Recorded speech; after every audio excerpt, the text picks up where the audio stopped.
So we've talked about two forms of a quadratic. The first day of chapter 2, we kind of talked a little bit about it in terms of like transformational form or vertex form. And then the next day we followed up with more like, okay, this is really called vertex form, but then we did the standard form with the opposite of b over 2a. And we have one more form to go. It's called intercept form. Now, what do you think is really easy to find in intercept form of a quadratic? Nothing. X and Y intercepts. Intercepts are very easy, and specifically, I wouldn't expect you to know this, it's going to be the x-intercepts. Okay? So remember, the y-intercept is really easy to find in which form? Standard form. That's the one we just did with Megan, right? We did it on the board, and the y-intercept is the constant at the back. Not to be confused in vertex form. You cannot call k the y-intercept. K is the y-coordinate of the vertex. Okay? So we already know how to find the y-intercept easily. Now we're finding the x-intercept easily. So let's jot down what intercept form is. Okay, intercept form looks like f of x equals a times x minus p times x minus q.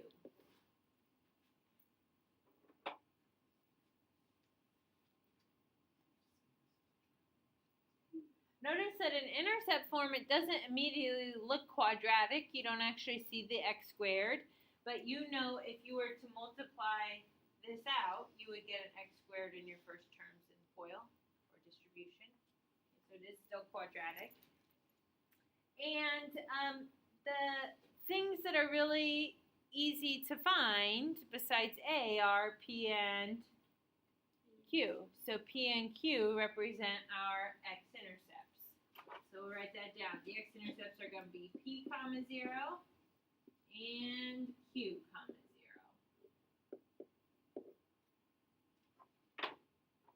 Now, if you look and compare the intercept form to your old vertex form, the P and the Q are a lot like H. When H was in that group of parentheses that was being squared, it had a minus in front of it, right? It looks like x minus H. So when you pull H out, it always looks like the opposite of what it really is. If it looks like x minus 2, it's really 2. If it looks like x plus 4, it's really negative 4. Same thing is true here. P and Q look like the opposite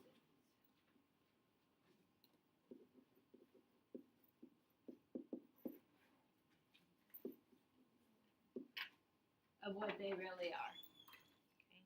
So you'll have to remember in intercept form, when you're pulling out the x-intercepts, you want to get the signs right. You got to flip the signs as you pull them out of the equation.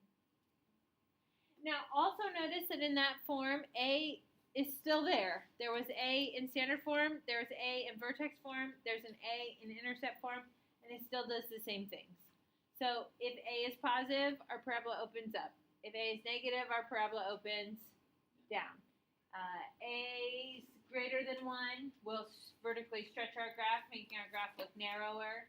A is less than 1 are going to vertically shrink our graph, making our parabolas look wider than they really are, or than the parent graph is. Okay, to do the intercepts, I'm actually going to, off to the side, do a little, just kind of like thinking with you guys, because I think you can make sense of, or sorry, not the intercepts, but the vertex. You can make sense of why the vertex is going to be what it is in this one. So imagine I'm going to pick one, and I'm going to call it f of x equals, I'll do x minus 1 and x plus 5. Can you help me pull out the x-intercepts? Sorry, I couldn't hear. What's one of the x-intercepts? 1. Okay, so we have one x-intercept at 1, 0, and the other x-intercept? -5.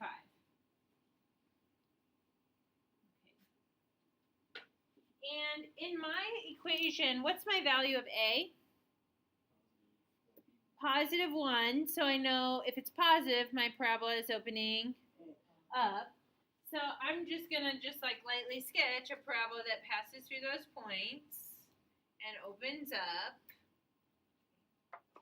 If I were to ask you, like, what do you know about the vertex then? Maybe you don't know everything about the vertex. I just sketched anywhere. But what's one thing you for sure know about the vertex? It's going to be the same distance away. It's going to be like in the middle point between those 2 points. Okay, in order for the graph to have symmetry, the vertex needs to be in the middle of those 2 points. So what is the actual x value for the vertex in this example? If we're at -5 and +1. Negative 2. -2. Okay, so we know, and I didn't draw mine very good. Okay, but we know that the vertex must be happening somewhere along x equals 2 because 2 is 3 units away from +1 and it's 3 units away from -5. So these are going to be reflections of each other, just like I did with that y-intercept on Megan's question. Okay, so now let's think about it. Mathematically, how are you getting -2 from the intercepts that you know, -5 and 1? And the concept of it's in the middle. Logan? In order for the parabola to be symmetrical, the vertex has to be in the middle. So if you want to make sure that your parabola is symmetrical, you've got to look in the middle of your 2 intercepts. I agree.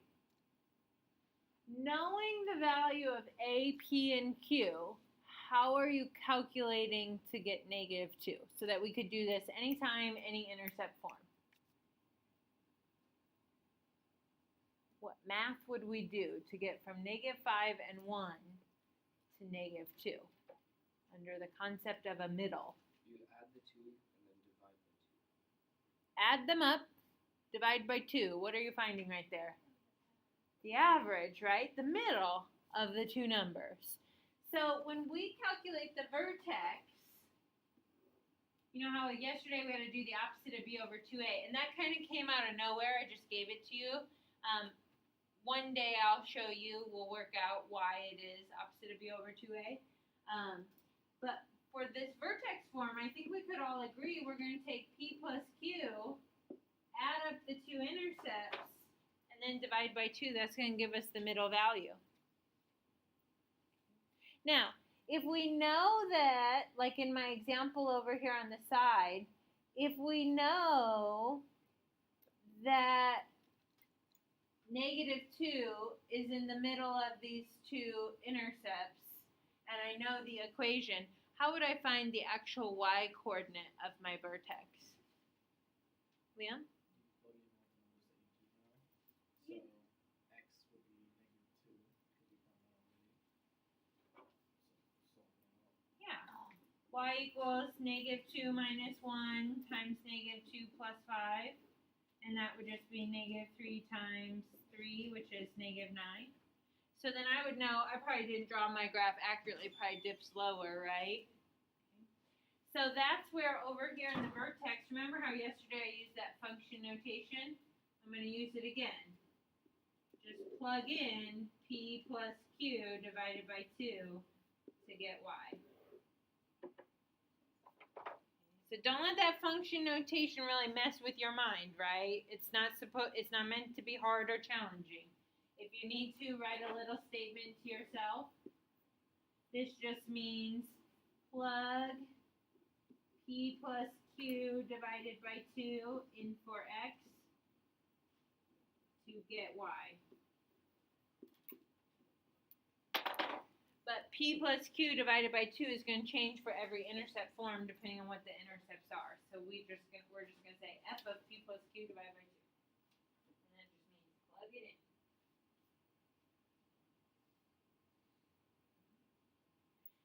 Then you can also answer, I got one more thing on there. I've got the axis of symmetry. What could we say for the axis of symmetry? X equals the p plus q divided by 2, right? It is going to be, you won't have to redo the math if you've already done it. You just say x equals that number, whatever p plus q divided by 2 is. But since we don't know what that is, we're going to say x equals p plus q divided by 2. And remember, I'm picky about axis of symmetry. It has to be in the equation of a line. X equals a number. All right. Questions, concerns about what you're seeing on the screen right now? All right, let's do an example. We've got 2 examples, and then you should end up with some time to work on the homework assignment. That way, if you've got questions, you could be asking. Sometimes we want to work in class so we can get questions out there. Okay, now, I would probably say to you, in your notebooks, just jot down the function, right? You don't need to write all that other stuff. We're going to do it bit by bit. You can label it as we go. But we're going to do all the things: vertex, axis, symmetry, intercepts, increasing, decreasing, domain, range, everything that we can do. For f of x equals -2 times the quantity x plus 3 times the quantity x minus 1. Okay, so remember, it's called intercept form for a reason. You can easily pull out the x-intercepts. So what would my x-intercepts be? -3, 0, and 1, 0. Okay, cool. Now I'd like to know my vertex. So I'm going to do my vertex work over here. I'm going to start by doing p plus q. So that's -3 plus 1 divided by 2. That's -2 over 2, which is -1. Then, to get the y-coordinate of my vertex, sub that in. -2 times -1 plus 3 times -1 minus 1. You know, the math part of it, the calculation isn't really all that bad. It's just kind of like knowing what to do, and then you got to know the different forms. So that's the part you guys really got to focus on. All right, this is going to be -2 times, this is +2, and this is -2. So -2 times 2 times -2 is +8. So I have a vertex at -1, 8. Are we in agreement? Does anybody have any questions? Am I going too fast? -2 times 2 is -4 times -2 is +8. Yeah, Aiden, if you need to move seats, that's fine. You can move to a different pod too. Move up front if you need for notes. All right. Otherwise, we're good. Okay. So then, axis of symmetry would be at x equals -1. Okay. Well, I think that's enough to graph. So I'm going to graph it. -3, 0, 1, 0. And then -1, so I'm going left 1, and then 8, so that's +8. And what's nice about intercept form is when you get the intercepts and then you find the vertex, you have 3 points, so you don't need to do anything else. If you look back at the original function, it had like a -2 in front of it, right? So it makes sense that our parabola opens down, yes? Because it's negative, all right? Let's see, does that have a min or a max? It has a maximum. What is the ordered pair for the maximum? -1, 8. Okay, and we really want to stress the maximum point or the minimum point is the vertex point. You're going to see in my next example, you may only need to answer one part of the vertex, but be aware that it's happening at the vertex. Okay, so the maximum is at -1, 8. What's our domain? All real numbers. I sure hope everybody gets that right on their test or their quiz. Okay. Our range, y's that are less than or equal to 8. So we always go back to the y coordinate of the vertex. And then for increasing and decreasing, remember we're thinking about on our graph, if we're walking from left to right, when are we increasing or decreasing? If we start on the left, we are increasing up until the point that is the vertex. And you're going to be focused on describing increasing or decreasing in relation to your axis of symmetry. So where was the axis of symmetry? X equals -1. So if you're increasing on the left side of that, what's our inequality going to be? X is less than -1. So range is going to use the y coordinate of the vertex, but increasing and decreasing is always in relation to x. So you use the x coordinate of your vertex, which is your axis of symmetry. And then the other side is decreasing. So when you're greater than -1. So this number in increasing and decreasing should always match the axis of symmetry for a parabola. Any questions about what I did right there? Okay, not so bad. We're kind of repeating the same things over and over. You guys really need to be practicing your forms. ax squared plus bx plus c. A times quantity x minus p times x minus q. A times quantity x minus h squared plus k. You need to know what things are what when you come to the quiz and the test. So if you're not already studying, you might need to start studying. Okay. We're going to do one more example. And, of course, those word problems are always mixed into your homeworks, right? Your favorite problems. So here's Josh golfing away, right? Sure. Is that good form?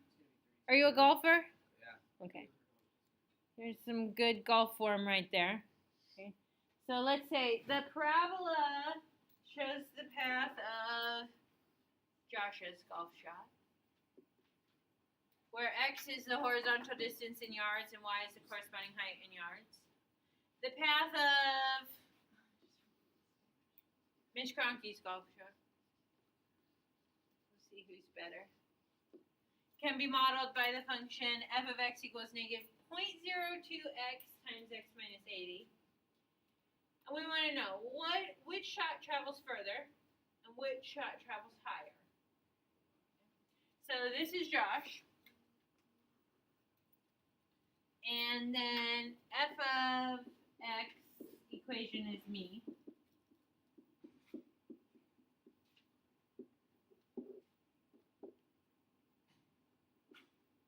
Okay.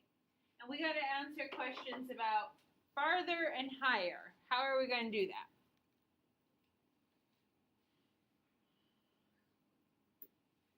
Can you tell how far Josh hit his ball? Yeah. How far did he hit it? 100 yards, I think it said. Okay.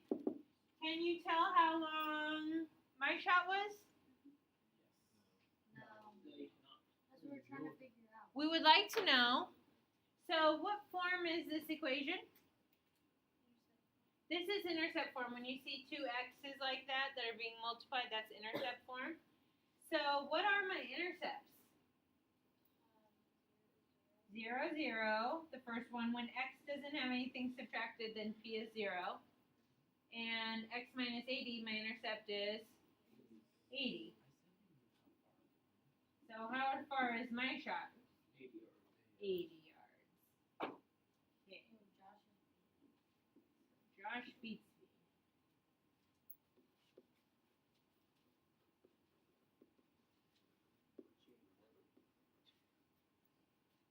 Josh is farther. Okay. Height. Which ball travels higher? Can you tell Josh's height? Yeah, 25. Sure. 25 yards. So this is a good example. Like, this is your maximum point, right? 50, 25. If you're answering the question about max height, then you would only answer with the 25, the y coordinate. When it's 50 yards away from Josh is when it reaches its max height of 25. So his height is 25 yards. And in order to compare his to mine, what are we going to need? Well, I have my equation.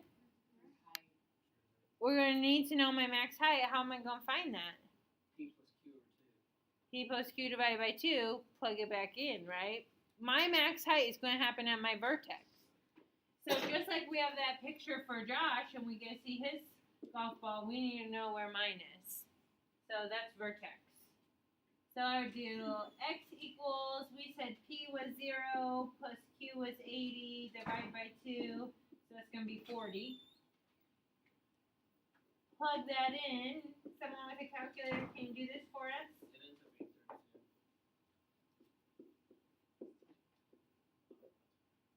Oops, one of them is it. No, yeah, I'm right. Yeah, get my 80 there. It's what? It ends up at 32. 32? So my height is 32. Who wins for height?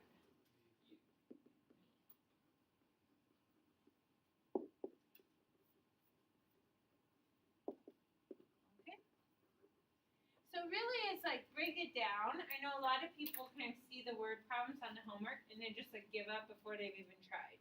So I really do need you to like read the problem. And then maybe just read one sentence at a time and try to make sense of it before you go into the second sentence. Okay, I have full belief in your intellect. You can do this. Okay. All right, your homework assignment is on page 62, and these are your required problems. Tomorrow, I'm going to pick up the homework assignment we just went over. So Megan asked a good question. Kristen asked a good question. So I know those are going to be right on everybody's papers. And I'm going to do like I did where I grade 5 problems. So I'm just going to pick 5 problems from that homework assignment, and I'll give you how many you got right out of 5. If yours is ready and you don't want to make any changes to it, you can turn it in today. Yes, Liam? For page 61 and 62, can you put